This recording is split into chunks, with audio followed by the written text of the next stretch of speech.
Terima Izin aku kasih. tanya, mau Oh nanya ya, Prof. lanjut, lanjut. Ya Prof, di sidang terakhir itu kan ada permintaan hakim tentang ada dua ya permintaan hakim. Satu untuk digital forensik dipanggilkan ahli untuk digital forensik, lalu kemudian dipanggilkan ahli penjelasan tentang DNA ada dua. Lalu kemudian Prof, pertanyaan saya adalah, ya saya sih berharap ahlinya datang gitu ya, ahlinya datang. Tapi Prof, jika ahli itu tidak datang, bagaimana nasib barang bukti yang sudah dihadirkan seperti palu, CCTV, dan darah? Gimana Prof itu Prof? Jadi begini, secara umum itu ahli itu terbagi dua. Satu ahli yang memeriksa fakta, yang memeriksa instrumentum delikti, baik itu dia bersifat alat bukti ataupun barang bukti. Yang kedua itu ahli pengetahuan. Ahli pengetahuan itu seperti ahli hukum gitu lah. Ahli hukum itu dia nggak perlu dulu tuh. Artinya dia nggak perlu memeriksa instrumentum delikti. Dia nggak perlu menanyakan saksi sebelumnya atau terdakwa sebelumnya, nggak penting. Itu nggak penting. Karena yang dibutuhkan itu apa? Pengetahuannya dia. Pengetahuannya dia. Tapi kalau yang namanya ahli kaitannya dengan ahli objektif yang sifatnya itu scientific approach tadi, sifatnya itu katakanlah kalau kita bilangin digital Keahlian. forensik, ya kalau kaitannya dengan kebendaan atau materi-materi tertentu lah, maka itu kemudian memang ahli itu harus bersentuhan langsung dengan barang bukti atau alat bukti itu. Dia harus melakukan pemeriksaan dan diobservasi semuanya kan, katakanlah ahli ya, ahli. Lalu itu baru kemudian dia bolehlah berpendapat. Contohnya begini, kalau besok ahli itu tiba-tiba dihadirkan, tetap saja nggak memenuhi, karena kan syaratnya sudah tidak terpenuhi sejak awal. Kemarin itu hasil yang ditampilkan yang sudah dibunyikan dan ditampilkan di persidangan itu kan sebenarnya itu outputnya. Inputnya itu kan dia harus melakukan digital forensik dulu kan, dengan dua syarat itu kan. Ya, Bagaimana dia sudah sampai di output tapi inputnya belum? Kan nggak mungkin. Eh, jadi kita itu sudah di ujung, tapi pemeriksaannya baru hari ini. Jadi aneh, itu menurut saya itu sebenarnya itu sesuatu hal yang aneh. Aneh, makanya itu saya nggak tahu bagaimana mungkin artinya ketika ahli itu dihadirkan apa yang akan dijelaskan sama dia. Sementara yang tadi kan digital forensiknya itu juga kan nggak ada. Nggak ada. Jadi begini, dan saya tuh begini, saya berpikir, digital forensik itu merupakan sesuatu yang wajib, karena dia bersifat imperatif. Wajib sekali, itu mandatori, itu undang-undang, itu perintah undang-undang. Jadi kalau alat bukti itu katakanlah ditampilkan, tapi kalau misalkan dia cacat secara formil maupun material, ataukah dia cacat material nih, formilnya oke, materialnya enggak, materialnya enggak, tetap saja itu nggak bisa, itu nggak sah. Memang undang-undang menyatakan seperti itu. Memang undang-undang menyatakan seperti itu. Jadi memang syarat itu harus terpenuhi secara kumulatif. Ada dua syarat tadi kan yang biasa dijelaskan sama Mr. G, Bang Maksi, syarat formil maupun syarat material. Itu sebenarnya. Jadi kendati pun nantinya begini, ahli dihadirkan sekalipun, itu nggak akan membantu alat bukti yang kemarin itu, yang sudah ditampilkan kemarin. Karena dia nggak akan berpengaruh apa-apa itu sebenarnya. Ya kan? Karena digital forensiknya nggak ada, Mr. Z. ya. Berarti seolah-olah bahwa alat bukti yang kemarin ditampilkan itu ya nilainya nol. Nilainya nol. Karena dia nggak tunduk pada due process of law tadi kan. Artinya dia nggak menggunakan standar yang sudah ditentukan oleh undang-undang. Itu Undang-undang. kan nggak boleh. Mungkin nanti dijelasin sama Bang Ain. Standarnya apa aja. Standarnya gini, kalau disebutin standarnya 5, berarti harus 5 tuh. Kalau dia bilang standarnya 4, berarti 4. Dia nggak boleh kurang dari 4. Karena itu apa? Itu syarat minimalnya. Dan segala sesuatu yang disebut syarat, syarat itu berarti wajib. Wajib, syarat itu wajib. Kalau sudah disyaratkan berarti ya udah itu wajib. Gak bisa disimpangi atau gak bisa diloncatin begitu aja, itu nggak boleh. Itu sih sebenarnya Mr. Ji. Ya, Bro. Eh, Bang Ai, Bang Ai, Bang Ai. Apa tuh? Mr. G, Ya, ya, Bro, ya, Ya, ya, Pak Hakim, siapa Hakim? Ya, Mr. Ji, tambahan komentar Pak Prof tadi. Kalau boleh saya ulang tadi, Mr. Ji, ini. Terkait alat bukti elektronik ini, Mr. Ji. Ya, Tadi saya sempat jelaskan sedikit, Mr. Ji. Pengalaman kita pernah memang. Jadi ketika bukti elektronik ini tidak melalui proses digital forensik, kemudian kita kebetulan di pihak terdakwa ya. Kami keberatan, Mr. Ji. Kami keberatan. Karena tidak melalui proses, digital forensik. ya, artinya syarat material ya. Tapi dalam putusan Mr. Ji, ketika klien kita diputuskan, itu pasal 170 ya, ketika diputuskan, memang keberatan kita diterima terkait alat bukti elektronik. Namun ada kalimat di situ Mr. Ji dalam putusan majelis hakim, dia mengatakan bahwa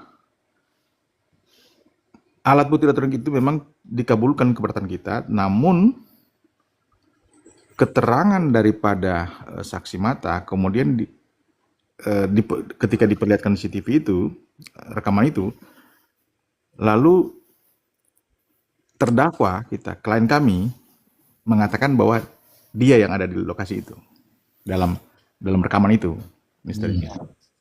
Jadi alat bukti elektronik memang di keberatan kami dikabulkan, tapi isinya itu menguatkan keterangan saksi yang mengambil gambar itu.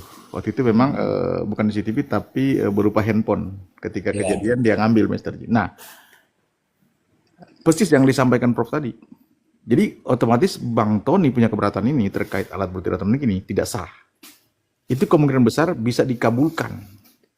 Kemungkinan besar karena pengalaman kita itu ada. Tapi isi yang dalam situ, Mr. Ji, isi dalam situ bisa memperkuat keterangan si Prio bahwa Ririn berada di kios itu. Iya. Itu masuk kan? Tetapi kalau bicara TKP, saya ulang tadi ya, TKP itu belum bisa mengarah, apalagi bilang mayat di situ. Nggak bisa. Kan gitu. Itu nggak bisa tebak-tebakan itu, nggak bisa. Kalau Ririn dan Prio itu benar. Jadi yang dikuatkan adalah keterangan si Prio nanti, Mr. Ji, bukan CCTV itu. Itu yang saya sampai baca ulang kemarin, saya ambil putusan itu. Karena udah 6 tahun lalu ya itu kebetulan. Kita keberatan soalnya nggak sesuai dengan prosedur kan. Dikabulkan, Mr. Ji. Jadi hanya dipakai, isi rekaman itu dipakai untuk memperkuat keterangan saksi. Iya. Gitu, Mr. Ji, demikian. Iya, menurut saya benar karena begini, dua alat bukti yang akan digunakan oleh hakim ini saat ini tuh apa gitu loh. Keterangannya Prio atau dengan barang bukti, kan begitu. Supaya berkesesuaian maka dibutuhkan tuh alat bukti CCTV. Nah, alat bukti CCTV sendiri kan ada syarat yang harus dipenuhi. Kalau secara material dan formilnya itu tidak terpenuhi, ya kemungkinan isinya mungkin dipakai sebagai pandangan hakim. Penguat keterangan saksi aja. Iya. Iya, aja menyesuaikan. Iya, betul. Ya. Makanya tadi saya katakan bahwa alat bukti itu hanya untuk memberikan gambaran hakim lebih yakin. Nah, seperti ini kan belum yakin nih hakimnya nih. Hakimnya belum yakin. Apakah itu mayat? Kalau Anda mengatakan mayat, Anda kan bukan ahlinya. Dicari ahlinya. Ahli digital forensik. Bagaimana cara menunjukkan bahwa yang dipikul itu mayat? Kan mungkin ada alatnya. Nanti Bang E jelaskan. Begitu. Jadi saya tidak tahu ya masalah teknologi itu, tapi adalah ini di zoom sekian persen munculnya ini, kemudian blur, kemudian ditambahi apa supaya bisa tetap menjadi kelihatan begitu. Makasih Bang Maksi, ini saya berikan ke Bang Ai ini terkait dengan Bang Ai teknologi. Silakan Bang Ai. Iya, selamat malam semuanya. Eh, ya apa yang jadi masalah ini kan sebenarnya ada dua ya kalau saya lihat prinsipnya. Yang pertama itu masalah eh, syarat bahwa alat bukti khususnya yang digital ini sudah mengikuti prinsip-prinsip yang sudah sudah digariskan oleh digital forensik ya, gitu kan. Nah, nanti tinggal ikut standar yang mana, tapi itu pun apapun standarnya, selama diikuti itu layak di pengadilan. Karena kan di dunia ini juga ada beberapa lembaga yang certified, yang diakui secara global menangani digital forensik. Jadi mungkin satu digital forensik expert sama satu yang lain punya beda style, itu hanya masalah perbedaan workflow aja, Mr. Z. Tapi prinsipnya 90% sama. Kayak kemarin yang saya jelaskan itu prinsip pertama kan, lebih ke arah proses akuisisi, karena itu yang paling penting untuk menjamin keyakinan bahwa proses output yang disajikan di persidangan nanti itu adalah sumbernya otentik. Itu yang paling penting kan, bukan hasil pekerjaan manipulasi atau tempered ya istilahnya itu. Jadi mungkin bukan gambar yang ditempel, bukan video yang diedit pakai AI, yang kalau dilihat mata sekilas orang ketipu kayak gitu. Nah, itu harus dari awal itu ada standarnya untuk mengautentikasi itu. Kalau yang kemarin di AI-nya Mr. J itu kan disampaikan salah satu tekniknya hashing. Nah, hashing itu harus dilakukan dari awal, dari sejak akuisisi, karena hashingnya berlapis. Tidak cuma satu file yang videonya yang di hashing, tapi dari sisi file system, dari sisi image, itu semuanya di hashing. Nah, nanti dicocokin di device aslinya. Apakah yang hasil cloning yang diolah oleh tim ahli digital forensik ini adalah objek yang sama dengan yang ada di sistem. Nah, itu penting. Nah, permasalahannya sekarang ada CCTV yang sudah dikembalikan. Artinya apa? Kita sudah tidak tahu kondisi sistem ketika diakuisisi di tanggal berapa itu? Kalau nggak salah pengakuan tanggal 2 ya. Tanggal 2 September itu CCTV diambil. Itu kita nggak tahu orinya seperti apa karena sudah termanipulasi, dipakai sama pemilik sekarang, ketulis dengan video-video baru. Udah hilang secara file sistemnya. Udah integritinya udah break gitu. Nah, di mana kerja forensik yang baru akan didatangkan nih, mulainya dari mana? Apakah mulai dari tengah, dari tahap kedua? Apa iya itu diterima? Setahu saya sih tidak. Kalau kita ngomongin profesional harusnya tidak diterima. Tapi nanti kan balik lagi, apakah hakim kita paham? Kenapa kok di awal itu sangat rigid? Karena itu menentukan segalanya sampai belakang. Ibarat pesawat, belok 1 derajat miring aja, kalau udah 1000 km, melesatnya jauh, beda kotak, bisa beda kotak gitu. Kira-kira gitu misalnya. Oke. Mbak Jelita, mau tanya tentang CCTV nih Mbak Jelita, mumpung ada ahlinya Mbak Jelita.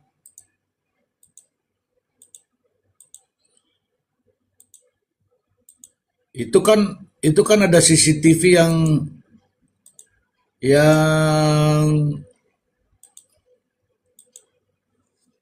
yang buram itu kalau dikasih warna-warna bisa muncul itu ya Pak A ya. Ya, kalau bicara teori dulu Bang, Mas Riji ya.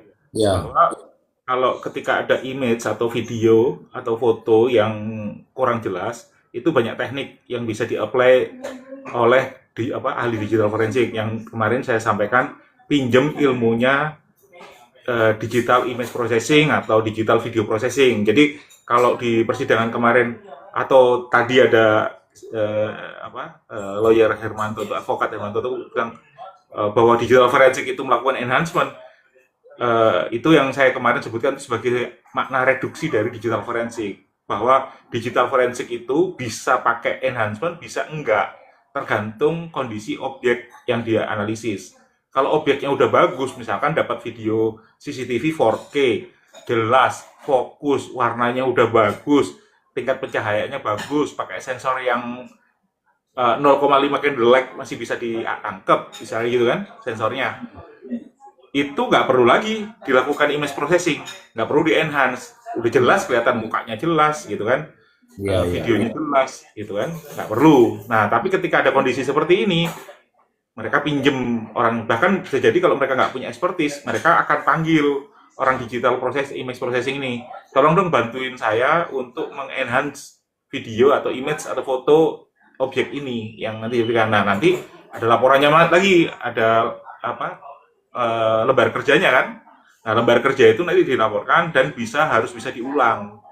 Jadi kalau misalkan nanti di persidangan misalkan pihak, oh saya nggak percaya itu, oke kita bisa ulang nih, misalkan ini video asli, ini sistem asli, sama nggak hashnya, sama, oke otentik ya, otentik, oke saya lakukan ulang ya, saya kasih ini, saya kasih apply algoritma ini, saya apply teknik ini, saya ginikan, dan sampai akhirnya jadi output.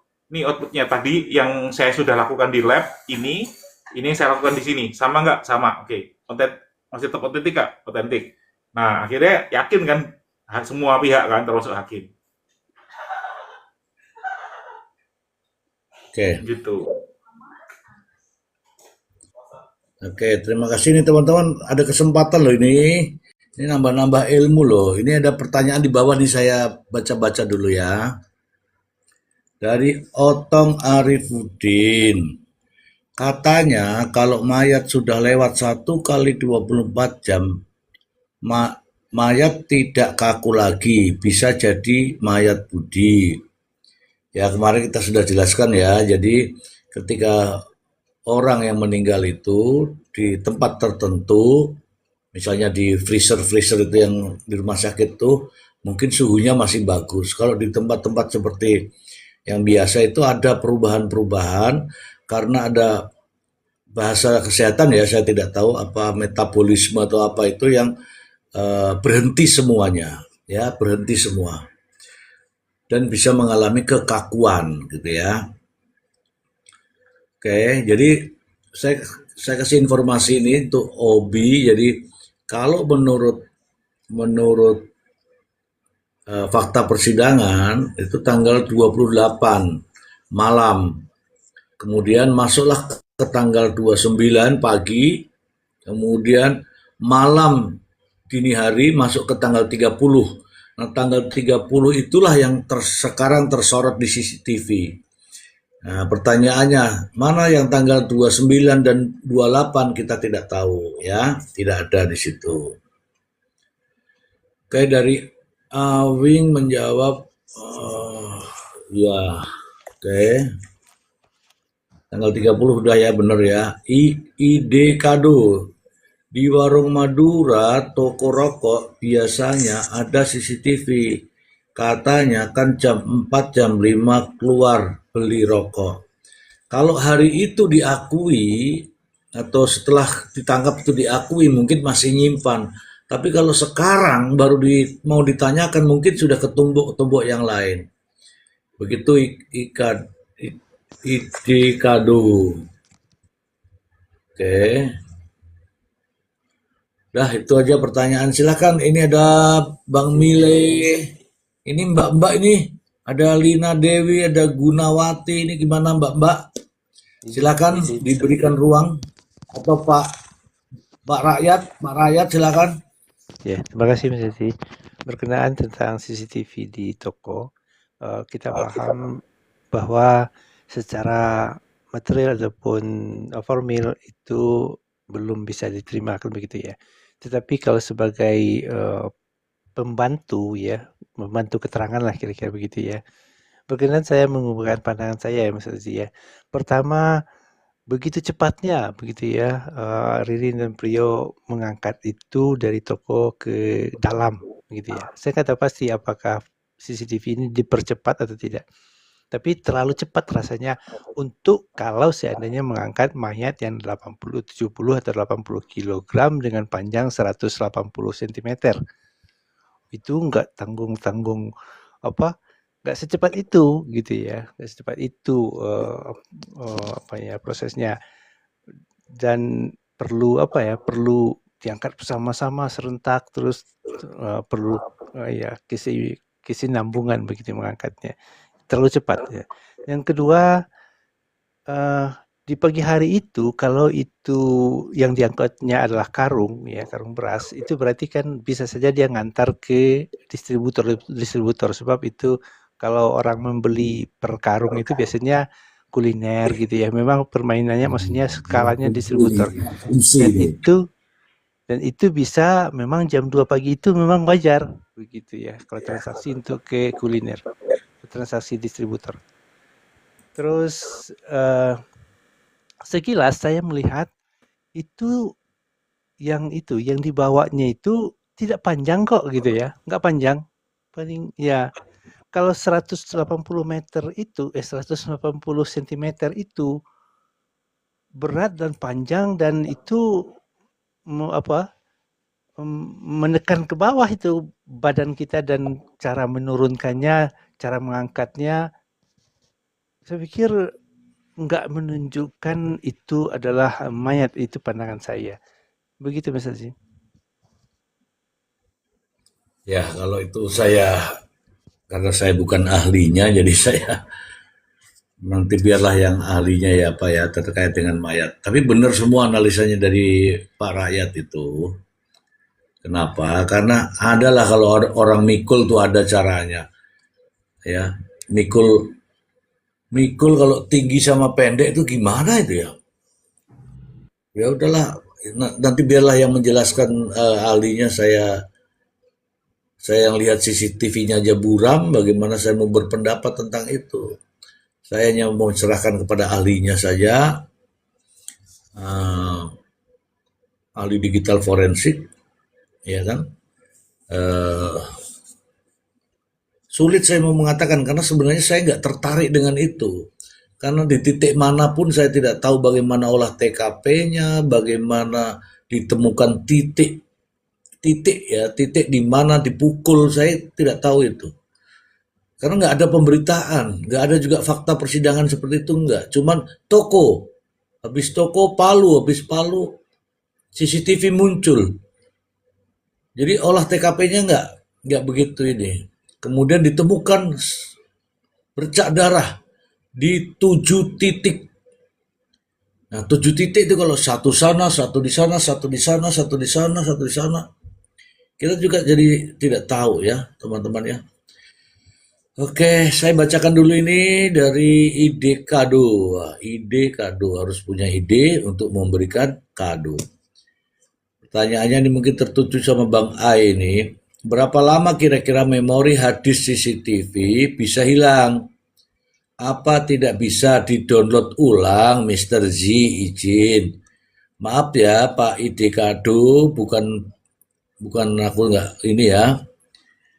Silakan Pak Ai, itu pertanyaan dari Ide Kado nih, serius nih. Oke, ini pertanyaan ini saya coba batasan masalahnya di kasus ini ya. Karena di kasus ini kan storage-nya bentuknya micro SD ya. Kalau lihat di dakwaan, yang ada di dakwaan, bukti yang disampaikan di sistem informasi pengadilan itu kan bentuknya micro SD. Nah, micro SD itu ini secara teori ya, kadang-kadang kan ada faktor-faktor X ya, yang lain. Misalkan kena elektromagnetik dan sebagainya. Ini asumsinya semua normal, maka harusnya tidak hilang selama tidak ditulis ulang atau tidak dihapus. Lumayan lama itu. Saya agak lupa ya, umur sel itu bisa 50 tahun kalau nggak salah ya. Oh, bisa di-download ulang ya? Nah, itu definisi download ulangnya, Pak. Kalau misalkan begini, Bang Mr. Z, kalau ada file kemudian dihapus, itu storage-nya kan bebas tuh. Lalu kemudian kita tulis file baru gitu. Nah, di SSD itu ada 2 teknik nanti itu ya. Ada yang pakai trimming, ada yang enggak. Kalau menggunakan trimming, dia akan nulis di tempat lain. Artinya apa? Selama storage-nya masih ada sisa, ada storage yang space lebih, file baru tidak akan menimpa file yang lama yang sudah dihapus. Nah, itu ada kesempatan, ada apa ya, ada kemungkinan, ada potensi untuk bisa direcover file yang terhapus tadi. Nah, ini salah satu. Tapi kalau trimnya nggak nyala, yang terjadi adalah file yang sudah dihapus, file baru itu akan menimpa sel yang tadi sudah dihapus. Artinya apa? Untuk merecover sel yang sudah ditimpa, itu bukan pekerjaan yang mudah. Bisa, tapi tidak ada jaminan berhasil. Nah, biasanya itu tidak bisa dijadikan bukti, tapi dijadikan apa ya, istilahnya itu apa? Supporting ya, untuk apa sih kalau di penyelidikan itu kan ada kan, kita menemukan ini sebagai petunjuk, sebagai petunjuk. Tapi tidak bisa dijadikan bukti karena tidak bisa dipastikan. Semoga menjawab ya. Oke, teman-teman ya sudah terjawab ya. Dari Gibran, Mr. G, apakah sesuai hasil visum dengan keterangan Priyo terbaru dari luka korban dengan kesaksian Priyo? Kalau saya membaca dari visum, ini belum pernah diterangkan oleh Priyo deh. Priyo hanya mengatakan dipukul, dia melihat begitu aja. Tapi kalau di keterangan visum, itu dia mengatakan bahwa terdapat luka di bagian kepala sebelah kiri gitu, dengan trauma retak, begitulah kira-kira. Tapi tidak diceritakan ya ini akibat benda apa tidak.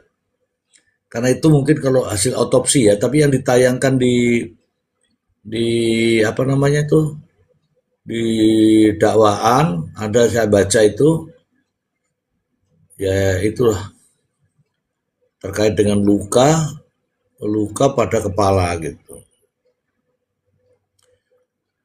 Hasil visum dengan dakwaan berantakan, nggak sesuai Mr. G.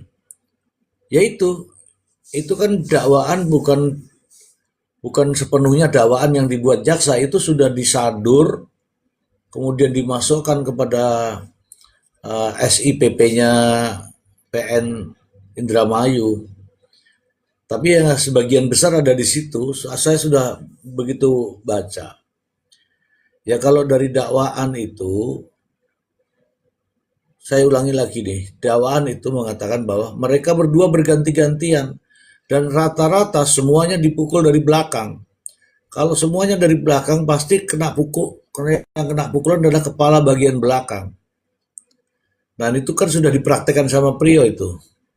Apalagi kalau dilihat barang buktinya dengan godam sebesar itu, ya bisa jadi hancur lebur babak belur. Parah itu. Kalau benar palu itu ya teman-teman ya. Apakah berkesesuaian dengan luka? Nah, seharusnya itu juga muncul di persidangan. Dan yang bisa menjelaskan itu juga ahli daripada kedokteran forensik.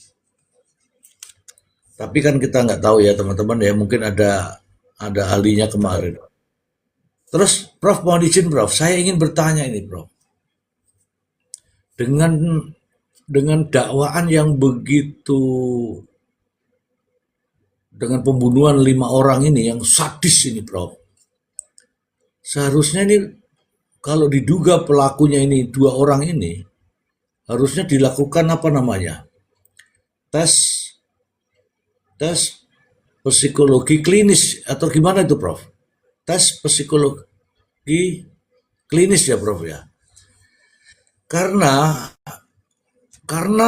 perbuatannya itu ngeri ya Prof. Jangan-jangan ada, kalau memang benar ya, jangan-jangan ada penyakit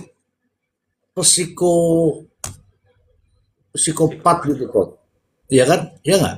Iya nggak sih? Silakan Prof. Iya. Jadi itu sama kayak apa biasanya Mr. G apa namanya sampaikan. Iya. Jadi dalam ilmu kriminalistik itu ada namanya scientific profiling. Iya. Pendekatannya bisa macam-macam, tapi itu kemudian dia lebih mengarah pada behavior dari si pelaku ini, para pelaku. Ya apa psikologinya ya, perilaku mereka Iya. itu sih. Cuman itu juga harus pendekatannya tetap pendekatan asesmen juga, expert juga itu kira-kira. Jadi harus ada semacam tanya jawab dulu dia kira-kira berapa hari lah. Berapa hari baru kemudian dia bisa simpulkan itu. Dan itu pun sebenarnya begini, kita itu biasanya ini juga sebenarnya begini nih, hasilnya itu juga bisa beda-beda Mr. G. Kadang-kadang Iya. kalau diperiksa sama si A dengan katakan ahli si A dengan ahli si B, itu hasilnya bisa beda-beda. Kadang ada orang sendiri nih begini Mr. G.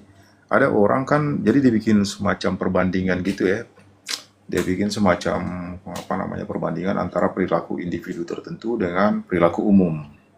Biasanya perilaku umum. Jadi yang menjadi indikator itu adalah perilaku umum. Kadang kan ada orang itu memang kebiasaannya sendiri berbeda begitu Mr. G. Ya kan? Nah, dia punya perilaku yang berbeda itu. Jadi kadang-kadang memang kita beranggapan bahwa itu sesuatu yang gak wajar, tapi itu normal menurut dia. Nah, secara umum itu nggak wajar, tapi ke individu itu sendiri merupakan sesuatu yang kira-kira dia apa namanya normal lah, normal. Normalnya ini bukan berarti kaitannya dengan tindak pidana gitu kan. Bukan begitu Iya. katakanlah. Katakanlah ada orang tuh suka dia iris-iris badannya apa dan sebagainya. Tapi kan belum tentu itu kemudian bisa dilakukan ke orang lain ya. Belum tentu kan. Ke dirinya sendiri mungkin masih mungkin. Itu. Itu sih Mr. G sebenarnya adalah yang namanya profiling itu dari berbagai macam sudut sih. Dari Iya. berbagai macam sudut. Saya sih begini Mr. G, sebenarnya kalau ngelihat kasus ini ya, kalau selama ini kan saya selalu bicaranya tuh tekstual aja, tekstual. Saya nggak pernah mau masukin Iya. konteksnya. Kalau konteksnya berarti saya beropini nih, beropini tentang peristiwa. Cuman kan selama ini kan kita cuma bikin kajian kaitannya dengan sebenarnya ini proses ini sudah kira-kira apa namanya kaitannya dengan due process apa belum? Paling begitu-begitu aja kan. Lalu Iya. kalau misalkan dia itu kaitannya dengan prosedur tuh berarti begini kayak dijelasin sama Bang Ayat tadi. Artinya Bang Ayat nggak berpendapat tapi itu dia pendekatan keilmuannya dia kan, keilmuannya dia. Iya. Nah, saya pun sebenarnya sama. Tapi kalau kita harus berpendapat, kita lebih kepada hal-hal yang bersifat kontekstual. Memang jadi bagaimana begitu Mr. Ci? Karena apa ya? Ada dua pandangan di sana. Kita ini kan bicara digital forensik yang terakhir nih, CCTV yang terakhir nih, seolah-olah benar-benar bahwa pembunuhan itu pernah terjadi di TKP yang terakhir itu. Kan seolah-olah begitu. Nah, Iya. padahal segala sesuatunya kan masih remang-remang juga kan. Benar nggak itu TKP-nya? Nah, itu. Karena semua berangkat dari apa? Keterangan si Prio yang berubah. Lalu kemudian ada rentetan panjang kaitannya dengan ditemukannya itu apa namanya Palu, lalu kemudian ada TKP baru, CCTV baru, ada yang begitu-begitu tuh. Iya. Tiba-tiba ada darah dan sebagainya kan. Iya. Itu. Makanya memang kita belum bisa sampai pada apa ya? Saya sih jujur aja ini masih 50-50 banget. 50-50 banget kalau kita bicara konteksnya ya. Kita bicara konteksnya 50-50. Apa iya dia yang melakukan? Itu kan yang jadi pertanyaan kan? Iya. Apa iya dia pembunuhnya? Bahwa nggak ada selain apa yang diterangkan oleh si Prio, di luar itu kan nggak ada yang menerangkan apapun tuh. Iya. Dia hanya Iya. memberikan semacam tadi tuh petunjuk-petunjuk aja. Iya. Semacam Cuman Prio aja. petunjuk. Jadi ya, Prio aja. Palu juga begitu. Sekarang kalau misalkan disebut sebagai itu dia membunuh, katakanlah dia bunuh. Tapi kan nggak ada jejak apa namanya sidik jarinya di sana, ya kan? Iya.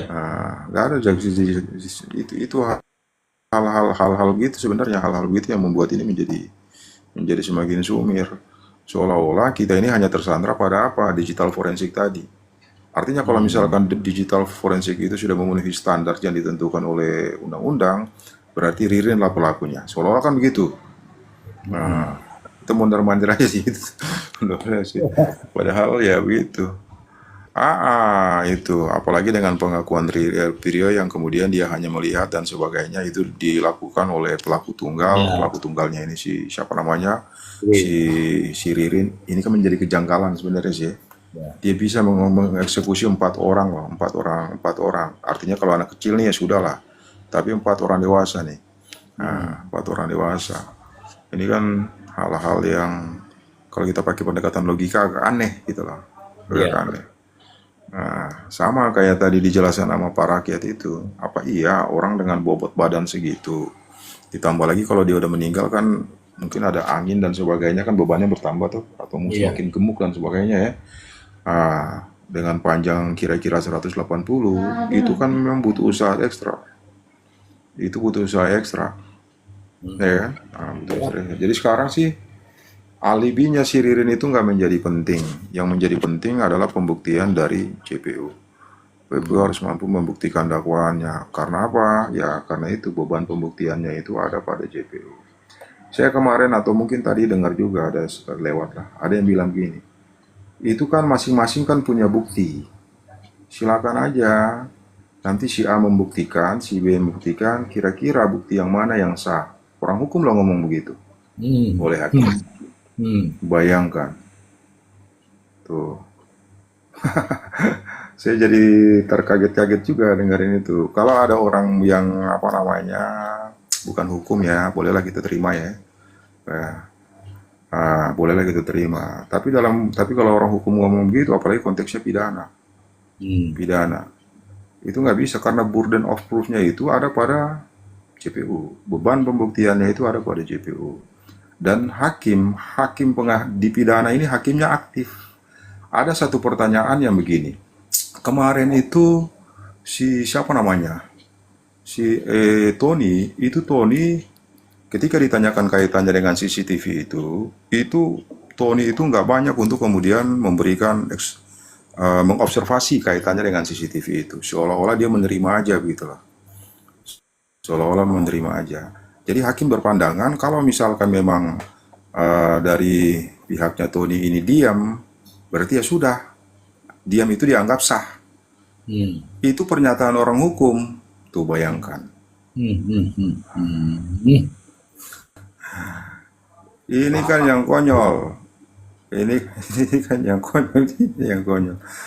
Ya kita harus bedakan mana peradilan perdata, mana pidana. Kalau perdata itu hakimnya pasif.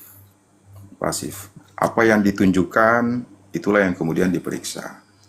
Artinya battle-nya itu cuma antara dua pihak nih. Hakim nggak menggali terlalu jauh karena yang digali itu adalah kebenaran formil or hate. Tapi kalau di pidana kan material or hate.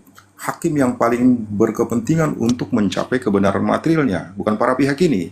Para pihak ini hanya membantu hakim untuk sampai pada kebenaran yang sesungguhnya.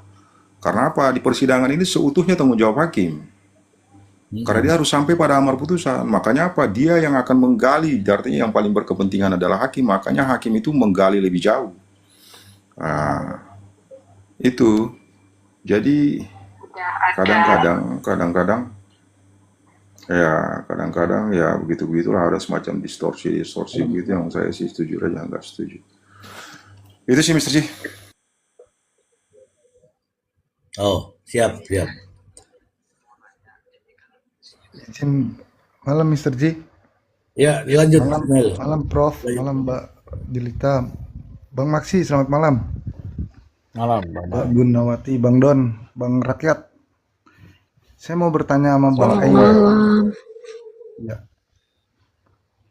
Tapi nanti kalau penjelasan saya ini tolong ini Bang ya. Soalnya saya kurang pandai juga untuk menjelaskan ini bertanyanya. Jadi gini Bang Ai. Kan kalau yang keterangan Mr. J yang saya tangkap bahwa dalam CCTV ini harus ada BAP penyitaan, penyegelan dan lain-lain lah. Lalu CCTV itu kalau tidak salah Bang Ai bilang sudah ada yang dikembalikan Bang ya? CCTV mana itu Bang? Itu kalau nggak salah ada di ininya Tony deh, dia pas bertanya ke pemilik bangunan tuh, ditanya terkait video itu, menyampaikan ada video potongan yang jam 5.01 itu. Nah, kalau logikanya kan gini sekarang, kalau si tukang toko bangunan tuh punya sisi CCTV itu, gitu kan, dan kemudian ada rekaman itu, artinya kan udah dikembalikan, gitu. Oke, kalaupun misalnya tidak dikembalikan, misalnya nih, kita berandai-andai lagi, micro SD-nya ditukar sama siapa namanya, sama penyidik, ya kan? Diambil micro SD-nya dijadikan alat bukti. Masih ada nih original micro SD-nya. Problem berikutnya adalah sepanjang CCTV-nya nyala, apalagi CCTV yang model pakai micro SD itu rata-rata CCTV yang koneksi ke internet, yang biasanya ada auto firmware upgrade, misalkan. Apa yang terjadi selama 9 bulan ini, kita nggak bisa pastikan.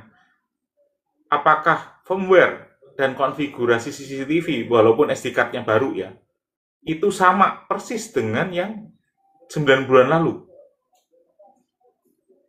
Karena bisa jadi kena auto update dari vendor. Ketika auto update, software behavior-nya udah beda. Artinya apa? Kita tidak bisa menjamin keasliannya lagi.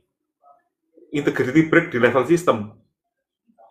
Gitu. Storage yang di copy sama itu mungkin nggak break, tapi sistem bisa break. Karena apa? Nanti kita tidak bisa menjelaskan behavior dari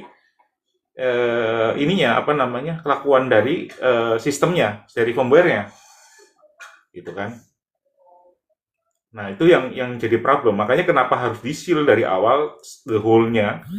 Jadi kalau di DVR ya di level DVR, karena DVR tukang nulisnya kan, dia sudah di situ ditutupnya. Nah, sekarang tuh kalau yang pakai CCTV yang dipakai sama tukang bangunan kan bentuknya yang dum gitu kan, kayak bukan dum sih, kayak apa itu istilahnya itu. Saya lupa istilahnya itu, yang model gantung gitu, kemudian agak semidum lah ya. Semidum sebenarnya. Itu biasanya yang pakai micro SD dan online biasanya. Nah, itu harusnya diambil seluruhnya. Gitu. Supaya tidak online, tidak dikoneksi ke internet, dan tidak ada perubahan sistem. Termasuk salah satunya auto update. Gitu Bang Yuli kira-kira. Ya, lalu Bang, ini kan uji digital forensik itu apakah bisa menentukan Bang bahwa yang diangkat itu adalah beras atau jenazah gitu Bang? Ketika diuji digital forensik itu Bang. Ya, nanti sangat tergantung ya. Itu kan kualitas videonya yang sekarang kita lihat kan memang gelap. Kemudian nanti problemnya di resolusinya seperti apa, gitu kan? Apakah mungkin itu di upscale misalkan, atau apakah mungkin masih bisa dikonstruksi gitu kan? Tapi sebenarnya kalau kita ngomongin teori, teknik-tekniknya ada. Apakah nanti teknik-teknik yang dipakai untuk mengenhance image itu berhasil? Nah, itu bab lain lagi. Nah, itu kan butuh ujian dari expertnya di bidang image processing atau di video processing. Oke. Saya ingin bertanya lagi, boleh Mr. Zia? Ke Prof Emran ini. Izin Prof. Nah, kan kalau di persidangan Ririn mengatakan atau mengakui bahwa itu benar video dia. Tetapi yang diangkat adalah beras. Nah, seandainya di uji digital forensik itu juga mengatakan beras yang diangkat, tetapi keberadaan Ririn benar ada di situ, bagaimana Prof kira-kira pertimbangan hakim Prof? Karena kan bukti yang menguatkan adanya Ririn di situ, tetapi itu bukan jenazah yang diangkat. Itu bagaimana Prof? Izin. Iya. Pertama begini, digital forensik itu nggak mungkin lagi dilakukan hari ini. Karena dia udah lewat kan? Iya Bang Aye? Betul, Prof. Dan dilakukan itu image processing, Prof, atau video processing untuk enhancement. Iya. Itu akhirnya Jadi dia makanya artinya. tidak terjamin autentikasinya. Sorry. Maaf, karena dilakukan di tengah seperti ini, tidak ada jaminan bahwa file yang didapat oleh polisi sekarang yang ditampilkan kemarin itu otentik. Ya, Karena itu setuju. proses digital forensik dari awal. Itu. Makanya memang kalau dia forensik itu kan dia inputnya ya Nah, outputnya itu adalah apa yang sudah ditampilkan kemarin kan, artinya hasil dari semua observasi yang dilakukan oleh ahli ini nih, by digital forensik ini, lalu kemudian ditampilkan dalam bentuk alat bukti kemarin kan. Nah, cuman karena alat bukti kemarin itu nggak ada berita acaranya, konsekuensinya kita anggap bahwa ini alat bukti yang bersifat updated, apa namanya, dia sifatnya tuh tainted evidence, tercemar lah ya. Nah, dia alat bukti yang evidence yang tainted begitulah. Nah, itu pertama. Yang kedua tuh begini. Jadi sebenarnya alibinya Ririn ini kan yang diangkat itu adalah beras. Sementara menurut apa namanya penyidik bahwa yang diangkat itu adalah mayat. Kenapa diangkat itu mayat? Dia merujuk pada apa yang disampaikan oleh si Priyo bahwa pembunuhan itu terjadi di sana. Jadi asosiasi yang kemudian dibangun oleh apa namanya penyidik ini bahwa oh iya itu adalah mayat. Karena menunjuk pada apa? TKP yang sudah disampaikan oleh si Priyo sebelumnya, sudah disampaikan oleh Priyo. Oh iya, disampaikan oleh Priyo. Artinya kalau misalkan bisa ditunjukkan bahwa itu adalah beras, berarti apa yang disampaikan itu juga yang kemudian sudah diyakini bahwa itu TKP baru, itu menjadi patah kan? Karena sudah terlanjur diklaim bahwa yang diangkat itu adalah mayat. Itu. Jadi kalau bisa dibuktikan bahwa itu adalah apa namanya, itu adalah beras, ya udah selesai lah tuh. Itu. Memang ini menjadi problematik, menjadi problematik sekali karena selalu ada kontradiktifnya. Gak ada yang jelas. Gak ada yang jelas. Itu Bang Mail. Kalau misalkan ada yang masih kurang, bisa itu ada Bang Maksi dan yang lainnya tuh bisa nanti Bang Maksi tambahkan ya Bang Maksi. Siap, Prof. Oke, Master G. Master G mana suaranya nih?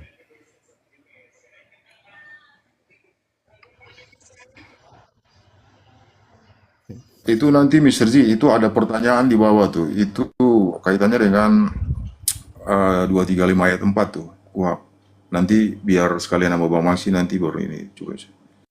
Siap, oke. Lanjut Bang Maksi. Siap, Prof. Oke, baik, tambahkan buat saya cukup jelas tadi yang Prof sampaikan, kemudian Bang Aye juga ya. Nah, sebetulnya kalau kita melihat bicara CCTV, memang kita katakanlah jelas ini memang tidak sesuai dengan syarat ya. Jadi saya ulang lagi ya. Jadi CCTV ini hanya memperkuat saja keterangan Ririn dan Priyo. Clear. Karena Ririn sudah mengatakan, ya saya di situ. Jadi mau proses digital forensik ataupun tidak, saya pikir itu tidak menjadi soal. Saya katakan tadi kan, itu keberatan Bang Tony pun bisa dikabulkan itu. Tapi Ririn sudah mengatakan bahwa saya di situ. Jadi keterangan Ririn inilah yang menjadi kekuatan si Priyo. Nah, karena memang tadi betul yang Prof sampaikan, karena memang ada dua keterangan berbeda ya. Penyidik hanya menduga itu, dia juga tidak bisa memastikan. Dia menduga bahwa itu mayat, tidak bisa pasti. Kemudian keterangan daripada Ririn bilang beras dan telur. Nah, kalau saya bilang ini yang paling relevan nanti untuk dibuktikan adalah bercak darah, Mr. G. Karena sempat dibilang kan katanya yang dilap oleh Priyo di kaca itu adalah telur yang pecah. Nah, kalau memang ini majelis hakim memang mau betul-betul mau mempertajam untuk membuat terang benderang ini, saya pikir darah ini penting. Bercak darah. Diuji forensik ini Mr. G. DNA. Apakah memang bercak darah itu betul-betul DNA sesuai dengan korban Budi? Ya, makanya itu hakim kan bertanya, betul kan? Iya, hakim bertanya Mr. G. Makanya ini kalau memang pun hakim memang mau, tadi benar yang Prof katakan bahwa tadi ya, masih sangat abu-abu ini. Tapi kalau saya bilang yang soal darah justru penting. Kalau CCTV jelas tidak ada yang menyorot, karena yang seperti Mr. G tanya, titik TKP ya, TKP kan bisa oke, kios, tapi titik mana? Depan, tengah, belakang, samping, kan begitu, kiri kanan, nggak bisa. Nggak bisa, begitupun yang TKP di rumah. TKP di rumah kan begitu juga. Titik mana posisinya? Paling hanya keterangan daripada si Prio. Titik-titik TKP itu ya, titik-titiknya kan, yang di dalam rumah itu. Kan kalau awam berpikir TKP itu secara itu apa namanya keseluruhan rumah, padahal ada titik-titiknya kan. Nah, iya titik dong, Iya, karena dari titik itu kan berpengaruh pada langkah berikutnya, ya nggak? jelas Mr. G kan sering rekonstruksi itu pasti. Itu celana tua Mr. G. Ya kan gitu Mr. G, di sudut kah? Apa di tengah? Ruang tengah. Nah, oke, memang itu nggak bisa. Tapi darahnya Mr. G, ini apakah ini memang darah kucing? Apakah darah tikus, Mr. G? Sama seperti kalau Mr. G pernah lihat kasus dulu di Bali yang terkait Angeline dengan Margaret. Iya, Iya kan? Ada yang mengatakan itu bisa darah kucing, bisa darah si anak kecil itu yang meninggal. Nah, saya pikir ini penting nih Mr. G. Kalau memang soalnya pasti majelis hakim fokus pada pembuktian material ya, kebenaran material, kebenaran yang sesungguhnya. Jadi memang teman-teman nonton di bawah jangan kemudian berpikir, oh iya 100% Ririn, atau 99,9. Nggak bisa, Mr. G. Ini bicara fakta material tadi, apa kebenaran material, kebenaran yang sesungguhnya. iya.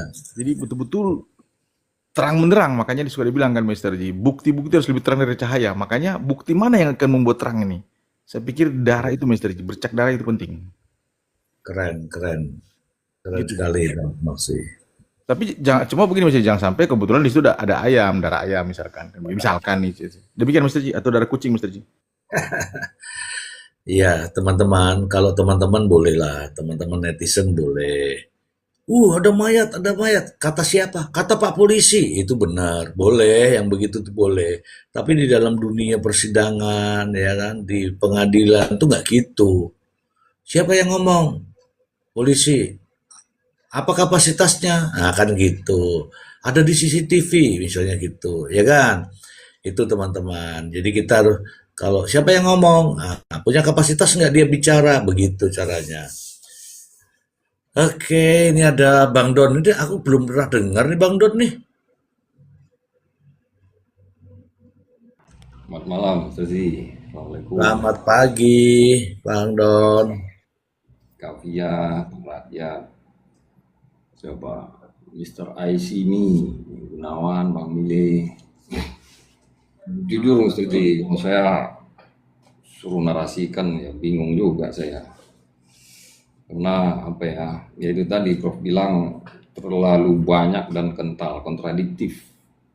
Jadi kalau saya harus komentari satu peristiwa, misalkan satu case, kita ngomongin CCTV ini, ya saya harus yakin dulu, kita anggap CCTV ini otentik dulu, baru saya bisa ngomong kan gitu. Ya, Atau kita ngomong TKP kedua, saya belum bisa sebut itu TKP kedua, karena di nalar saya belum ada yang memastikan itu adalah TKP kedua selain keterangan Rio, ya kan? Cuman itulah yang kita punya. Sedangkan CCTV ya banyak pro kontra. Ya, oke lah, memang faktanya seperti itu.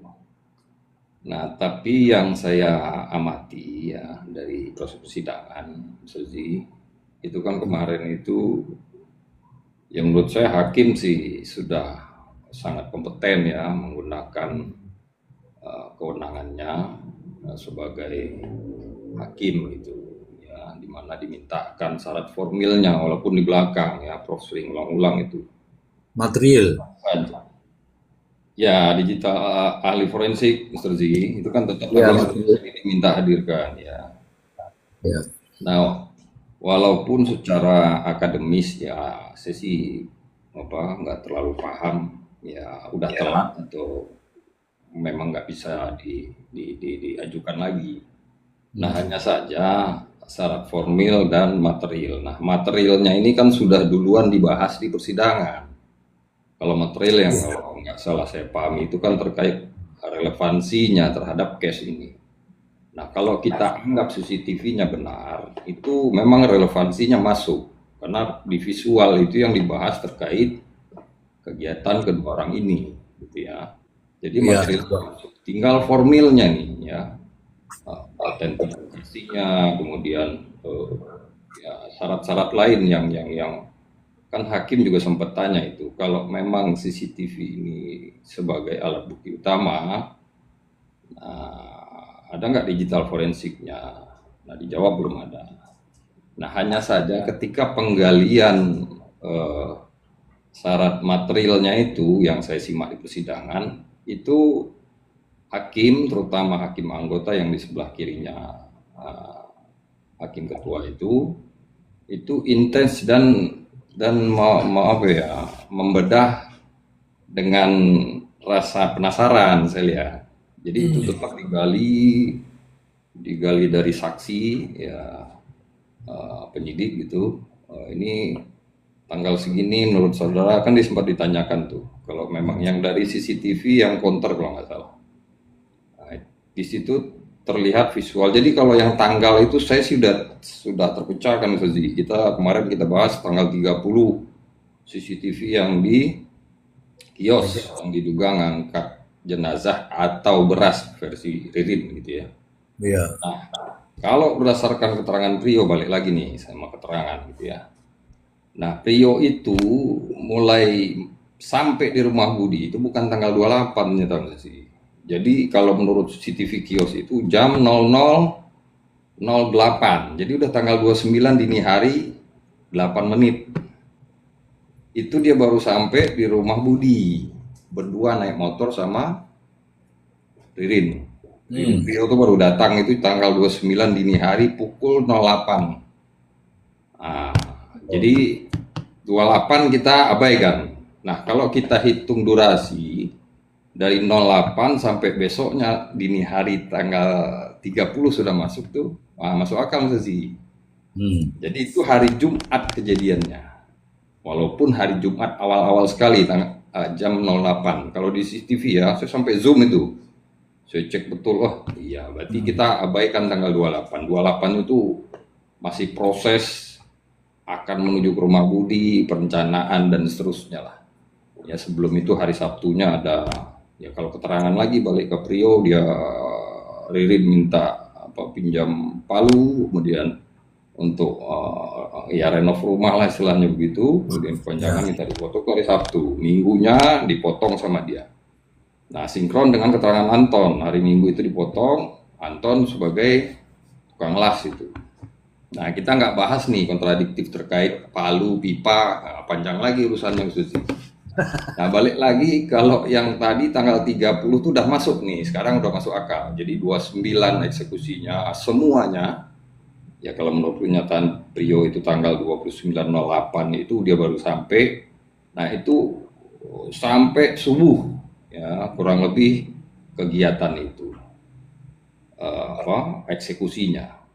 Nah, yang saya soroti adalah sanggahan Ririn. Jadi sepanjang visual CCTV yang ditampilkan oleh saksi di muka persidangan, yang disanggah itu hanya beras dan telur. Nah, ketika dia berjalan dari rumah Budi setelah lewat 0829 tadi itu, dia berjalan berdua sama Budi, kemudian Prio naik motor sendiri, itu bertiga tuh. Itu terlihat di CCTV, itu nggak ada sanggahan dari Ririn. Begitupun ketika dia pakai jaket jelas, pakai kaos, celana pendek, dia jalan, nggak ada sanggahan. Yang disanggah hanya terkait dugaan jenazah oleh penyidik, dan itu adalah beras 2 karung dan telur, pernyataan si Ririn. Nah, kalau saya ambil kesimpulan, berarti yang selain visual beras dan telur atau jenazah itu adalah diaminkan oleh Ririn. Nah, itu dulu, karena nggak ada sanggahan dari dia. Iya. Nah, karena nggak ada sanggahan, oke, dilanjut. Nah, tinggal tanggal 11 nanti. Tadi juga sempat disinggung terkait ketika CCTV atau datanya, memorinya sudah diambil gitu ya. Satu lagi informasi yang saya tahu terkait barang bukti itu kalau sudah diambil, wajib disimpan oleh penyidik ketika pemberkasan, kemudian P21 di tahap 2 itu kan barang bukti dan tersangka, penyerahan barang bukti dan tersangka ke JPU. Nah, ada opsi pinjam pakai setahu saya. Jadi nggak wajib JPU atau penyidik, bahkan dalam proses penyidikan pun ada opsi pinjam pakai. Jadi bisa barang bukti ini dipinjamkan kepada pemilik misalkan untuk dipakai, entah itu terkait kegiatan ekonomi, misalkan dia bawa mobil, kemudian mobilnya itu dipakai buat usaha dia, nah itu ada opsi pinjam pakai. Begitupun di jaksa penuntut umum, opsi pinjam pakai itu masih ada. Nah, tadi korelasinya terkait CCTV yang sudah dikembalikan, kan tadi ada bahasa begitu. Nah, kalau CCTV yang dikembalikan, ya saya nggak tahu, mungkin kopinya sudah dipegang. Cuman syaratnya pinjam pakai itu yang saya baca, yang saya tahu, peminjam siap menghadirkan kembali ketika itu dibutuhkan dalam proses pembuktian, entah itu persidangan dan seterusnya. Iya, kayaknya pengalaman. Jangan dulu Ustazi, masih panjang nih. Saya belum tanya Prof. Emran lagi ya. Dah, Ustazi toh balik. Jadi kalau saya sih melihatnya hakim nanti kalaulah seandainya tadi ada pertanyaan juga, bagaimana kalau ahli IT-nya sudah hadir besok misalkan, kemudian digital forensiknya sudah dilengkapi, formilnya udah komplit lah, besok itu kita anggap gitu ya. Nah, kemudian tadi Bang Maksi juga sampaikan bahwa DNA itu sudah keluar hasilnya. Nah, ternyata DNA-nya memang positif, DNA-nya korban Budi. Kita anggaplah begitu ya, karena ini pun belum terjadi. Nah, bantahan kan ada haknya di lawyer, ada di advokat. Bisa saja, cuman panjang lagi.